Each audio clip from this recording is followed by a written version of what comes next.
I am super excited to be chatting with Libby Hampel today. She is a talented surface pattern designer, and I met her over a year ago when she was a student in Start Your Surface Pattern Business, and I've been following her career ever since. And now she is launching something new and exciting that I'm really curious about, which is her own line of sustainable wrapping papers. So it's a perfect opportunity that I get today to catch up with her and talk about starting a product-based business. Hi, Libby. Hi. So first, give me a little bit of background of how you got into surface pattern design. So my degree is actually in textile design. Oh, awesome. So I graduated college in 2005, and it was actually part of the fashion department where I went to college, and I originally went to do fashion design. But my teacher was like, hey, you're drawing a bunch of stuff on the clothing and you're forgetting to put the seams in. Like, how does somebody put this shirt on? I'm like, I don't care. I just want to draw patterns. So she's like, maybe you should consider textile design. So those two are intrinsically linked, the textile design and fashion design. And so I went that route, and it was a lot of screen printing was what we did. So screen printing and repeat designs and doing collections. So I got a lot of experience learning of how to put a collection together. And once I graduated, I did not go into that field for a variety of reasons. I didn't want to be in the fashion industry. My personality and that field, I was like, this kind of cutthroat drama field is not for me. I didn't want that. So I had an interview or two after college, and I realized how prepared I wasn't. I think between where I went to school, like now I realize was not really for how I worked in my personality. And I was so young, like I didn't know that yet. Yeah. So I graduated in 2005, and then I didn't get a job in that field. So I had other jobs. I worked in retail, and, did things like that. And then finally in 2018, I decided that I was going to jump back, and I started taking online courses. I don't know if I can say where the classes I took were. If you want, if it's important to your journey, go for it. So I found it's called Make It in Design, and it's by Rachel Taylor. She's based in the UK, and that I realized was really for me. A lot of it was about briefs and working to those and really getting in the nitty-gritty of like how this really works and how you make collections and things like that. So I started that in February of 18, and I quit my job at that point. I was lucky enough that my husband and we could make it on his salary. It was tight sometimes, but we were both like, this is what you want to do. Like, let's do it. All in. Yeah. So I did. I really focused hardcore for like 2 years on just designing and taking all of those classes. And I took some of those classes twice. Just to really get the briefs and get the experience, and I haven't looked back, and I realized I could do it. I had the talent. I just had to develop those skills. Yeah. And so yeah, that's my background. I love that. So where did you go to school? Academy of Art University in San Francisco. Oh, okay. Interesting. Yeah. The textiles mixed with, fashion is definitely, I think in Syracuse where I went, they did have a surface pattern design major. Then they had fashion, and I think they did have a textiles major, but like fashion, I feel like was like barely in the art school. Like, I don't know. It was different. And the textile design program was very, it seemed like it was based on, or maybe there wasn't a major at that time. Maybe it was just like a couple classes you had to take if you were a fashion major. And it was all very like weave focused, less about the patterns, but I guess that's because we did have a separate program that was about patterns. So it's interesting, to have that background and to think about it in like all in fashion sense, because the way I studied it was like any product, any surface, any pattern.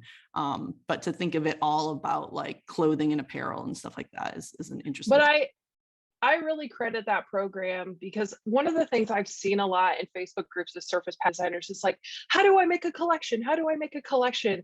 And they think everything has to be like matchy matchy. Mm-hmm. And then like that program there really taught me that's not how a collection works. So I came into that kind of having that sense of it, and I was really, really glad. So I really could just focus on the design part of it because I already knew how to put a collection together.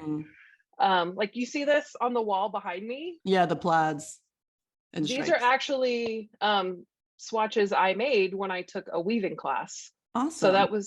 So I made all of those and framed them. So yeah, I took a weaving class and I took a knitting class. I was horrible at that. And so, but having those different experiences, this is still pattern. Like no matter Mhm. how you look at it and no matter what you're going to apply it to, whether it be fabric, paper, whatever. So even though that program was tied to fashion design, it really gave me a lot of good foundations Foundation. to Yeah. just do pattern design in general. Yeah, I love that. Well, I've not been personally, haven't really been into the idea of creating my own products. It just seems like a can of worms I don't want to get into.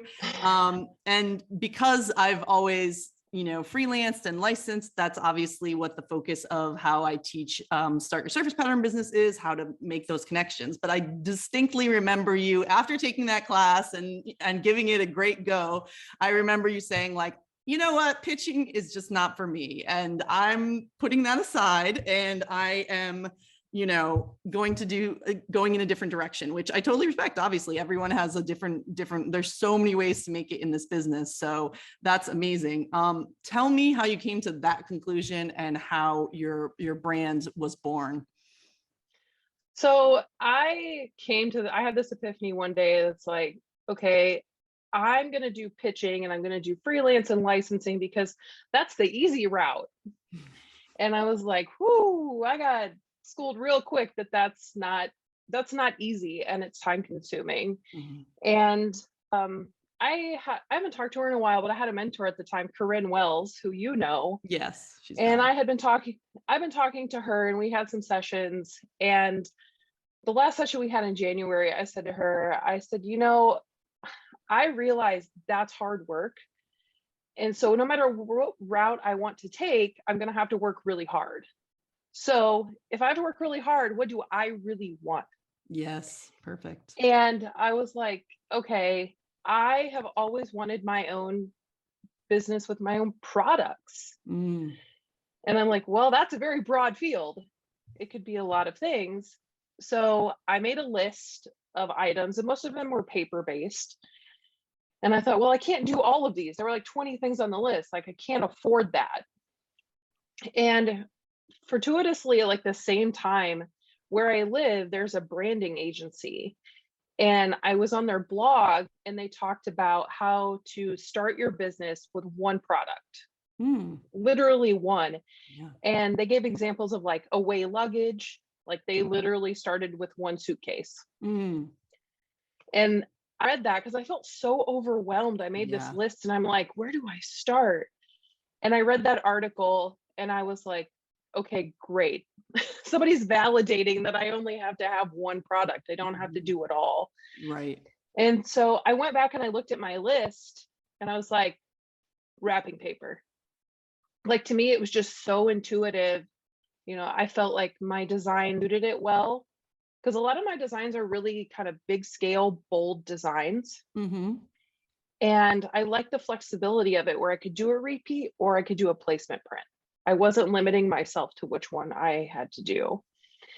And I told Corinne about this epiphany and she was like, I literally before our call was just thinking you should do wrapping paper. And I was like, oh, validation. Yeah. So that was the beginning of this year. And I was like, that's okay. amazing. I had the full-time job I have now, I started in August of 2020.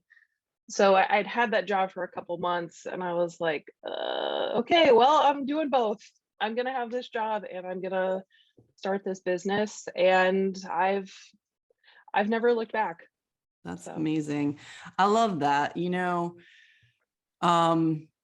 I think there's the one product thing is so great. I've heard that from other people too. And just focus. I mean, you know, in Start Your Surface Pattern Business, I talk about starting with one product category in general, because that's the thing, you're going to get overwhelmed no matter when you're doing a lot of different things. And lately, you know, there is all this talk about diversifying your income. Like as someone who does what I do, you know, having licensing, having freelance, having, you know, courses or print on demand or an Etsy shop or all the things. And I think that is valuable advice. But what I think people who are starting out miss is you can't start it all at the same time. Like that's not going to work. You're never going to get anywhere with all of them. When you're trying to run 6 races, you know, you're going to move a foot forward in all of them. You need to start with 1 to 2.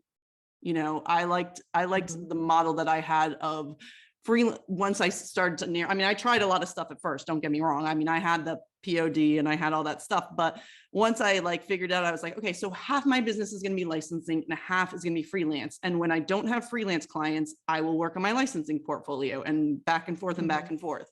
And, you know, building that, then after a few years and after I had kind of like built that up, then it was like, okay, now let me spend a little more time. And I had done courses before, but let me spend a little more time on like a big course that I will market and stuff. So I think that focus is going to be a great way to grow.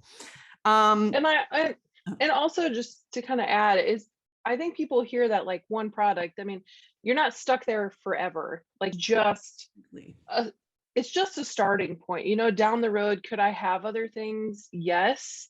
But I'm sure you will, you know, you probably will. And you'll be excited to add them, you know, it'll be like, we're finally offering this and you'll be psyched about it. But starting, you know.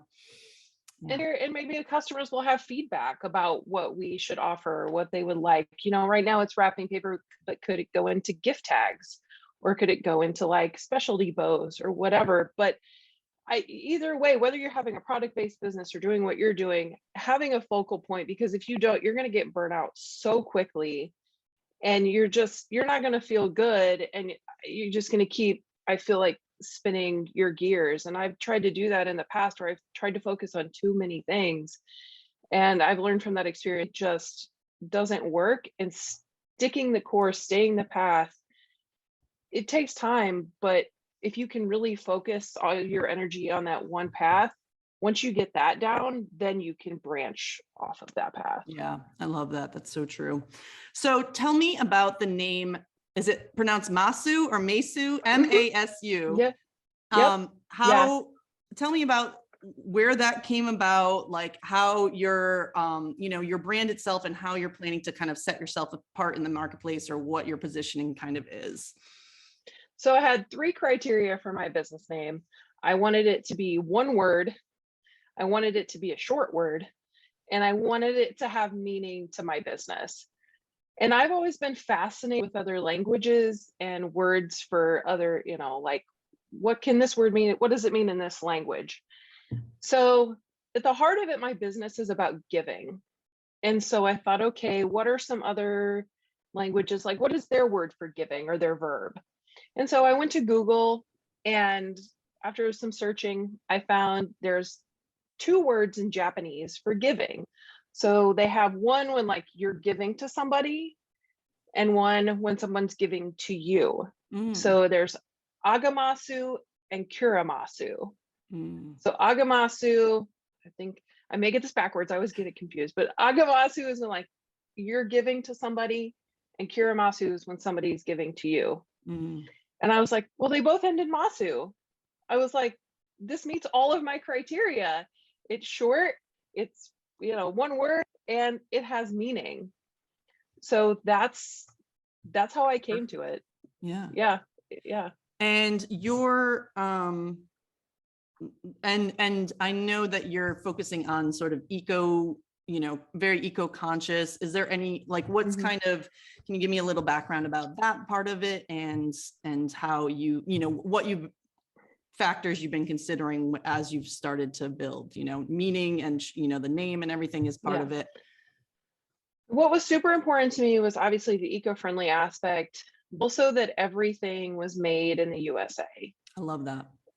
And not just like my paper and my packaging, like my business cards, as well, like my shipping labels, like everything. That was really important to me. And the kind of the crux of that though is it's more expensive. Yeah. And I knew that going into it. And I was like, you know what? I am not going to compromise my principles or my values, even knowing this is going to be more expensive. Like Mm-hmm. that's just going to be part of it. And so, it took a lot of time and a lot of research to really find what I wanted. So the American made part, the recycled part, it took me a long time to find the paper that I'm using.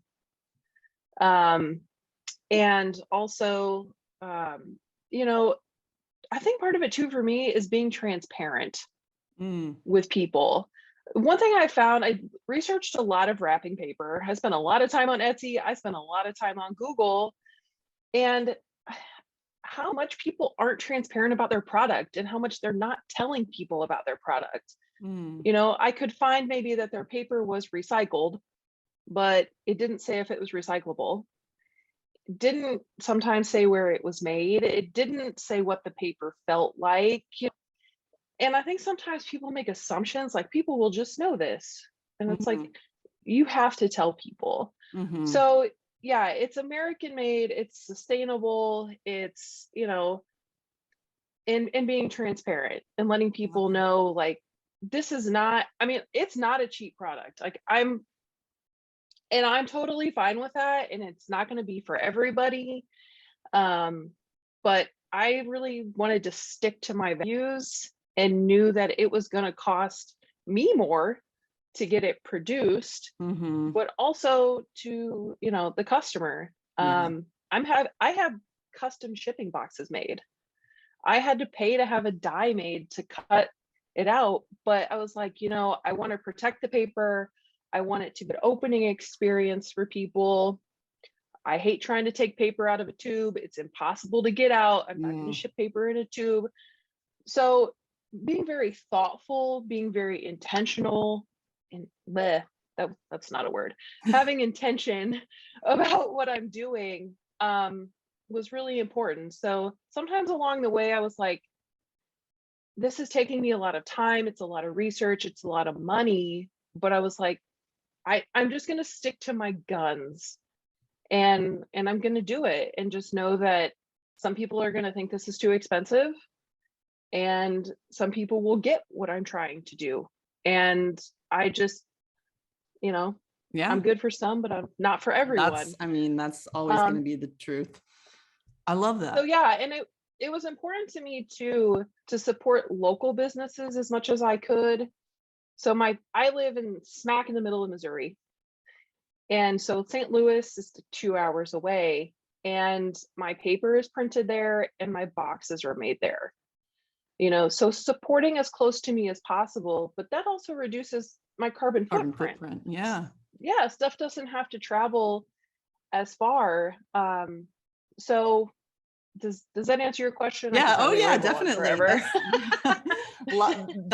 That's awesome. That's like, there's so many different considerations that go into that. Yeah. And yeah, it's like, it's not just you make a great point of that. It's not just finding stuff that's made in the US, but then also even like the local, and that bringing in the carbon footprint and also the local economy. I mean, there's just so many great things about how you've considered all those angles. So, well, as we know, no matter what, there's no shortcuts in building a business, unfortunately. So you are, by choosing to make your own products, you're obviously avoiding the whole gatekeepers of art directors and the constant research and pitching and blah, blah, blah. But clearly doing this has, as you have already talked about Google, it's threw you into a whole new learning curve, right? So I'm really interested in, what kind of resources did you rely on to start figuring out how to create your wrapping paper brand? Like, what were some of the key things that you were like, all right, well, I need to know that, kind of give us a little overview of like where your head's been at for the last 6 months or more. Well, honestly, the job that I have now has really been a learning experience. So I started that in August of last year. And I work for a very small company that does fulfillment for other small boutique brands. So we warehouse all their product and we ship it. Mm. And the owner also has her own business. And so I have learned so much about running a small business, the ins and outs of it, how, shipping works, how wholesale works, how direct to consumer works. And, I started that job even before I knew I was going to have my own product-based business, and it was very fortuitous. Yeah. So working in that environment and being able to pick people's brains about, hey, how do you wholesale? How do you do this? And the different brands that we ship for do things differently. And so I've kind of gotten a taste of how they do things, and I've kind of picked what would work for me in my business. I don't think I ever would have thought about all the shipping details because I'd be doing all the shipping for now. Yeah. Like how much it costs. You're going to get returns. Things are going to get damaged. They're going to get lost. You're going to have to reship it. And pricing structures. How do you price for retail? How do you price for wholesale? So that has been just a huge piece of learning for me that's been invaluable. Yeah. But also coupling that with Google. I mean, good old Google. I'm also fortunate. I'm very tech savvy. Mm. So, I've had to learn Shopify. That's been a whole experience and can of worms. But at the same time, where I work, all of those brands use Shopify. So I don't think I may have ever really known about it or had some experience with it if I hadn't, had the job that I have now. So yeah, but a lot of it's just been relying on Google and a lot of reaching out to companies. And the whole gatekeeper thing actually in some ways does apply to me because I've started reaching out to wholesale clients. And so like reaching out to them, and I'm kind of at their mercy of whether they you're still pitching your wares no matter what. Yeah. And I'm pitching to retail customers too. Like that's marketing, pitching, kind of the same thing. But at the same time, like I do get to set my own rules. Yeah. I get to set my prices. I get to pick the materials. All of those different things, how I ship it, when I ship it, the shipping costs to some degree, things like that. So I'm not totally getting around the gatekeepers. Yeah, well, I guess we never do, honestly. Even when we're our own boss, there's always somebody who's, if you want to get paid, there's somebody else who's holding the checkbook in some way or another, it seems. And I'm also having to deal with vendors, right? Like getting my paper, getting it printed, getting the box made. If somebody doesn't respond to an email, it can delay things. But honestly, the big bonus right now with having everything made here, everybody hears about all the backups at the ports. Yeah. Right. I haven't seen an effect from that. Yeah. Now I have seen my prices go up. My cost of my boxes went up even before I paid for them because corrugated is going up. But yeah, I think just between the job that I have now and Google, and plus in the past, I thought about this the other day. I've started working on this in January, but really I've been working on this kind of my whole life in a way. Totally. Because of all the other experiences I've had, all the jobs that I've had, when I worked in an Apple store for 6 years, and how they do customer service. I learned a ton from that because they have great customer service. And I've worked in other retail environments dealing with customers. Like I'm still going to have to deal with customers. They're just not going to be face to face. So yeah. And also relying on, honestly, like my dad. My dad is like a financial guru. Oh, nice. So kind of lucky in that sense that I can lean on him, and having family support has been huge. That's amazing. That's a piece of it that, I think we don't talk about enough, because I'm just so like in my own thing. I don't even think about, like, I'm so lucky. Obviously you have the same, luck of people who believe that we can make whatever happened.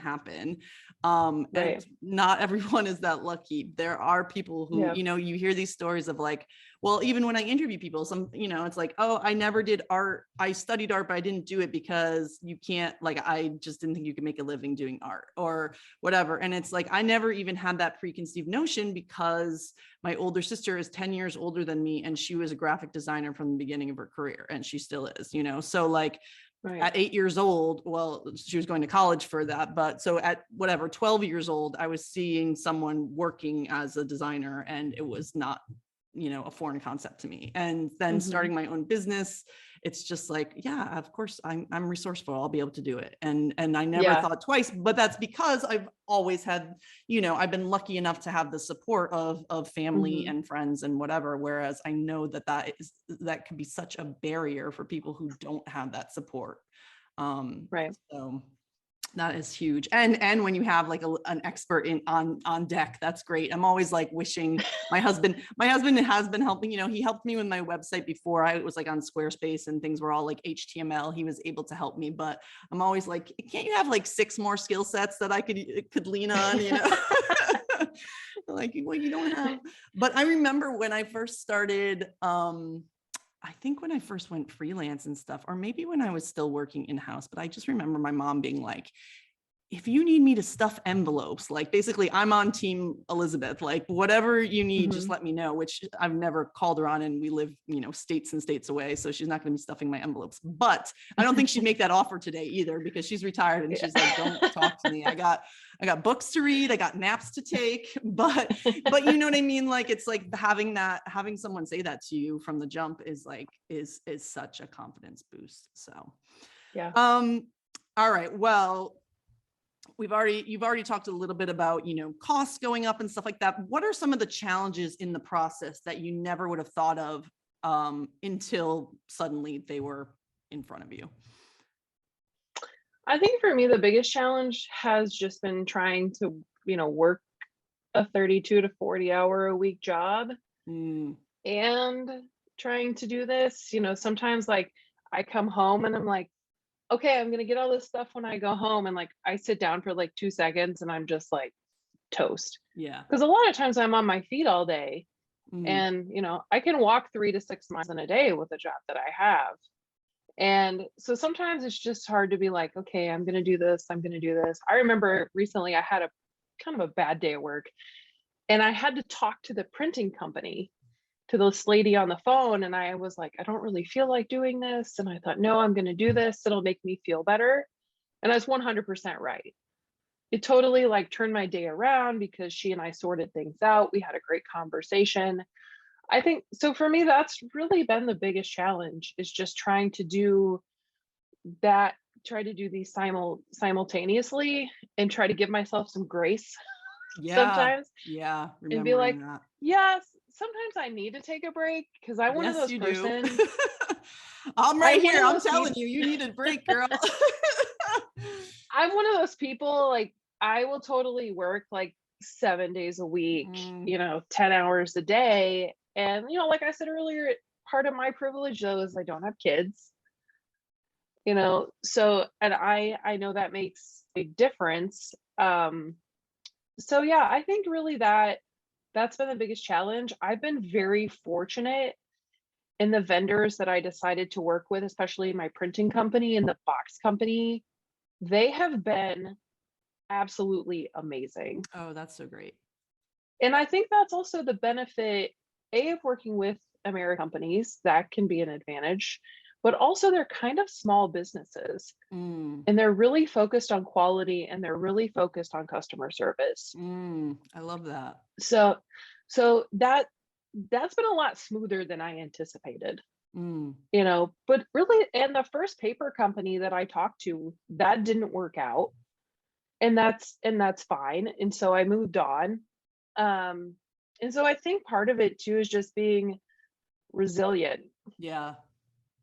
I think rolling with the punches, like you can only do what you can do, right? Yeah. Like if there's a global shipping problem, I mean, obviously you're saying you mostly avoided it, but like, you can only do what you can do. I actually Yeah. started working at the beginning of this year with a new client that was going to be launching a children's wear line, and they were sourcing fabric, and they were doing like, eco and all this kind of, I think, American made even, and I was designing the prints, and then I did like the first draft basically, and then they wanted to get like strike offs and potentially make color changes and whatever.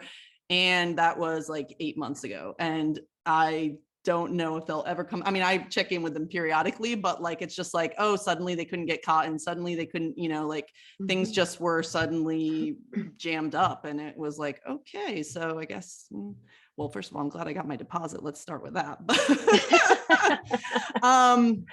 Yeah. So, oh, and the other thing is, I remember you were talking about this when we were on a chat a while back about how you didn't even realize, but you have to like, order so much extra paper because a certain percentage of it is going to be misprinted or jammed up, whatever, wrinkled or whatever it is. And so like those are the kind of like little lessons that you're like, oh, I can't order 500 sheets and expect 500 sheets to send to my customers. Yeah. Which is like something I would never think of if I was, I didn't think of it until you told me. So, it's yeah. yeah, it's been, I mean, the learning curve has been kind of steep, but I think what keeps me going is just like to tell myself that I can do this, I can do hard things, I'm smart enough. Like, even if I don't know, like, I'm really good with Google. Like, I know like what search terms to use or like what alternative search terms to use. And honestly, just being really tech savvy has also helped me a lot. And, and even though I'm not, doing like licensing or freelance, taking those courses on how to teach yourself has helped me with like talking to wholesale customers or communicating with vendors in general as well. Yeah. So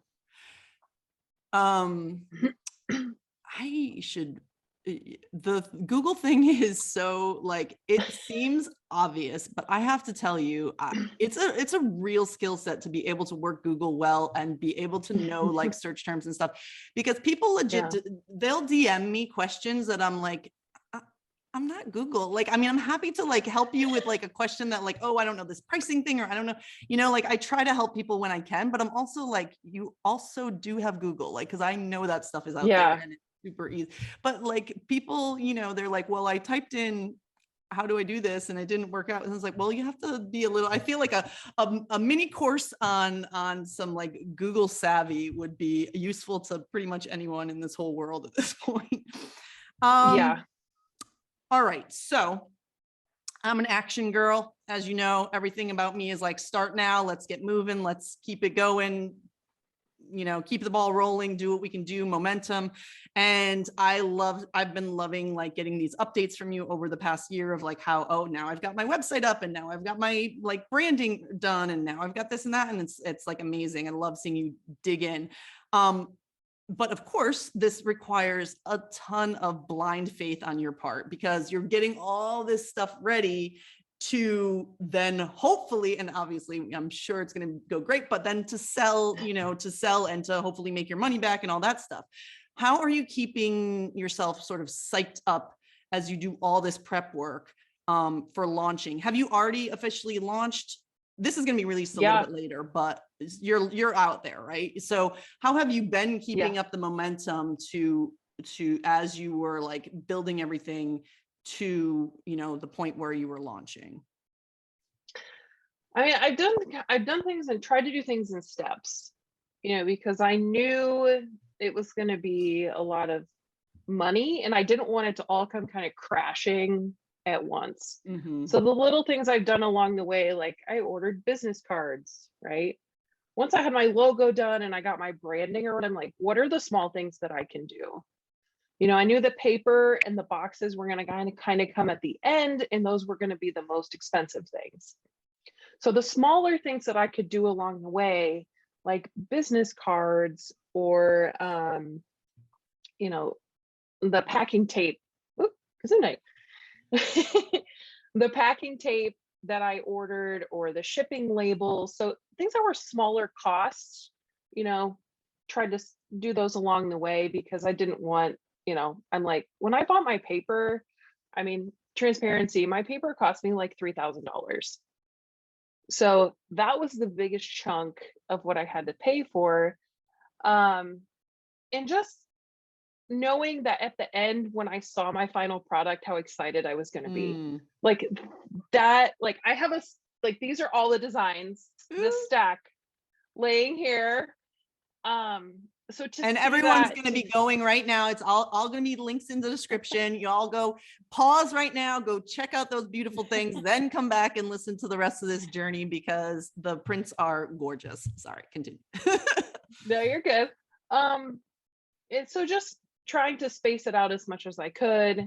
And obviously I had the money to do it along the way with the job that I have, because none of this would be possible without the job that I have. Yeah. Because it takes money. If there are people out there telling you, oh, you don't need that, or it doesn't take much money, can be true, but it also depends on how you want to scale. I thought, I'm going big or I'm going home. I love it. And so I have 28 different prints here, and I got 200 printed of each. And I was like, that's a lot, but I wanted people to have variety. With only having one product, I was like, okay, I want to have a variety. And I also want to do wholesale. So and if you're trying to do wholesale, and I mean, I listened to a podcast a while ago. They're like, you should have 42 unique SKUs before you do wholesale. I'm like, oh, no, I can't really do that. So I kind of had to adjust how I'm going to do wholesale to start, which is good. But I think, for me, seeing my website come together, seeing the paper, seeing like my business cards, the specialty packing tape that I had made, as time went on. Those are like the small wins that kind of keep you going, because you're like, this is getting real, more and more real. So that's kind of like a mindset thing too, is like, it's not, you haven't been doing all this like in the air and nothing is coming from it. You are getting those little like, dopamine hits of seeing your stuff and seeing how it's coming together. I love that. And also ordering samples of stuff along the way, like the tape I had, the company's like, you can order a sample. I'm like, okay. So again, like just those little things of like making it a real tangible thing. And also to hear like some feedback from people, like about my designs, because I post on Instagram on my service design account. Just there's so much validation and people saying they love your design. And I was like, okay, that makes me good. I'm going to keep going. We have our little Instagram group that you and I are in, and bouncing the feedback off of them, whether it's about the designs, whether it's about the website, whether it's about the pricing.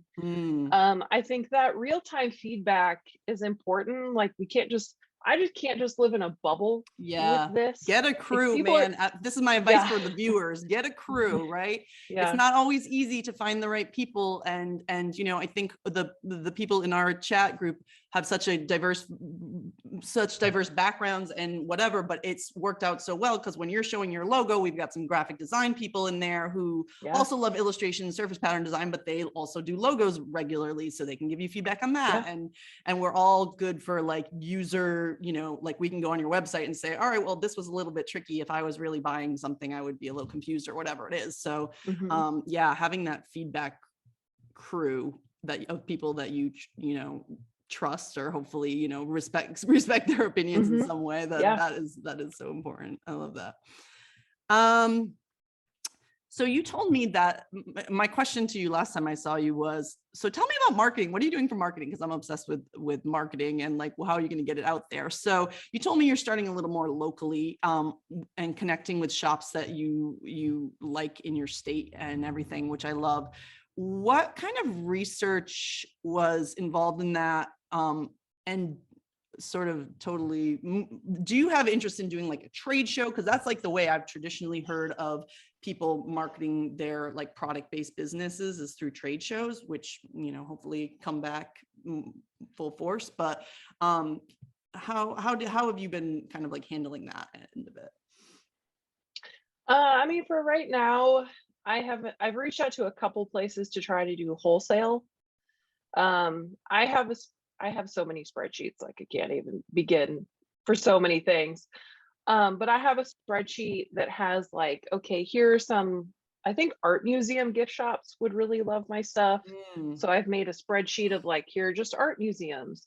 And then I've made a list of like, here are like small boutique shops throughout the country that I think would like my stuff. I looked into magazines that have done articles about wrapping paper. So kind of making a spreadsheet and getting all of these resources together. And I've reached out to one local place and they're like, hey, we don't do wholesale. We're not interested, but you know, try this place. You know, so and people are really pretty nice. They're humans, you know, they're not scary. So, you know, last night I reached out to a museum in Kansas City that I went to in June. Oh, nice. And I reached out to an art museum in St. Louis, the St. Louis Art Museum. And so those are just a couple local places I've reached out to. I haven't heard anything back, you know. Well, you're just getting started, you know. Just getting started. Eventually, I want to do more marketing for like direct to consumer or retail, however you want to call it. But I haven't found the time for that quite yet. So since it's still it's fresh, like I literally just took off my website, this stuff was available for pre-order, I think like last week or something. So it's, that part is still pretty fresh. I would really obviously want to build my email list. I've been trying to work on a lead magnet to get people to sign up for my email list. You know, and I've been posting more to Instagram. I've been getting into doing reels, which has been interesting because I know Instagram is like big on reels now. So I've been making those in Photoshop. So I'm really just kind of starting to get my toes in that water, kind of seeing what sticks, and having fun making reels in Photoshop. It can definitely be fun. I haven't actually made any. I guess I like uploaded a video that was technically a reel, but like that doesn't really count. So, but it seems like it could be fun. All right, so I'm imagining right now, of my bajillions of YouTube people who are watching this, of course, no, of the wonderful subscribers and viewers I have, there are people there right now who are saying like, I have, you know, some great prints. I'm seeing a hole in the market for a product line or whatever. There's something that I want to create. So they're where you were a year ago, less than a year ago. What advice would you have? What's step one or what's just the advice that you have for someone who's at that point? I think really first establishing the values of your brand, like what, even before like you're like designing the product or like, I mean, I knew I wanted recycled paper, but even before that, like really what was at the heart of it? And for me, it was about giving, you know, and obviously with wrapping paper, you're wrapping it to give to somebody, but also eventually like I want to give back, you know, a percentage of our sales to different things and do giveaways and surprise people with little things in their packages. But, you know, finding what your values are. So mine were American made, and it was a lot of work to find those things. And yeah, it costs more, but I'm like, I'm not steering from this. You know, it can be very easy and you can be quick to be like, this is really hard. This is really expensive. I really want this, but should I do it? Yes. And that would be me. There will be people that are like, you know, but you could buy this really cheap paper. Your designs are great. You know, just put it on this cheap paper and you could have it printed overseas and it'd be a lot less expensive. And I'm like, yeah, but that's not what I want. Yeah. So I think Just clearly sticking to what you really care about. yeah, defining your values, which then in turn really just be the values of your business. And I think, telling people what your values are. I think now a lot of people want to support brands that are like, this is who I am. Hey, if you're like this, great, come join us. If you're not, that's totally fine. Mhm. I'm very clear on the website about, it's recycled, it's recyclable, it's made in the USA. We want to support American jobs. We want to reduce our carbon footprint. We are designed focused. This is, you know, it's not a roll, it's a sheet, it's this size. Transparency is really big for me. Mhm. So that's another value of my business. Yeah. So I think once you have those things established, I think it makes it a lot easier to find, like, whether it's the paper that you want or the fabric that you want, does this meet my values? And the vendors that I'm working with, do they meet my values? Like the paper company that prints this paper, they are very much into recycling because they obviously had to trim my paper. They recycle their paper. When I went to the office the other day, they have like these like sustainable like green awards on the wall that they have. Mm, So that's they awesome. align with my values. And they're local. I'm supporting an American business, and same with the box company. They're pretty local. They, the guy I met with said all their corrugated is recycled, and they're recycling, and they're family owned. So I think, yeah, just establishing those values Yeah. makes it so much easier for you down the road To make to, decisions, right? yeah, yeah, yeah. And like I said, it can be really hard to stick to them sometimes because for me it was more expensive. Yeah. And I was like, there were sometimes it was like, nope, nope, I gotta stay this road. Yeah. So Yeah. I yeah, can see that. I can see how that would be really tricky. All right. Well, yeah. tell me, do you have a favorite pattern, or maybe you're doing it kind of by collection, favorite pattern or collection in your debut line? It's my favorite one. Ooh, I love that. Um, yeah, so this one I actually use in my branding. So like my business cards, this is I I love it. I built and this was the color scheme that I decided on for my brand. Mm, So, my website, I mean, obviously I love them all, of but course. that that one that That one's holds very holds fun. I really like that too. That's so cool. yeah. All right. Well, now it's time for the bonus question. Um, Woo-hoo. as you know, I'm always obsessed with finding out about budget and money and investments and all this stuff. So starting a freelance or licensing business, it doesn't have a ton of startup costs. We were actually talking about this before. My main expenses were a computer, a printer, some office supplies, a web host. And I mean, some of that stuff I already had. It's not like when I went freelance, I was like, now I have to buy all these things at once because I already had a computer. I already had, some of these things. It's not free, but also not enormous because I have a sister-in-law who has her own dental practice. And that really was like, oh, she has to buy a whole building full of equipment. Like she bought it from a guy who was like retiring. So she had to buy a building and had to buy a building that had all this equipment. Then she has to hire staff. Then she has to, all the, God knows what else, like the materials and stuff. I don't know, fillings, whatever. I'm not a dentist, but that is an astronomical startup cost. So, there's obviously new businesses. It really depends. And I think in some ways having that low startup cost kind of makes it feel like it's supposedly easier, which it's not. I think the real truth is we need to treat all of our businesses like they're a dental practice and that it does take that time. But what are some of your costs around this brand? Can you give us kind of like a rough estimate of what your startup budget has been? Or any sort of tips about figuring out how to price your products, anything around having this kind of business? Guys, this is a really juicy one. Go below in the description and sign up for my Surface Pattern Boss Toolkit to hear the answer to this bonus question. It's totally free.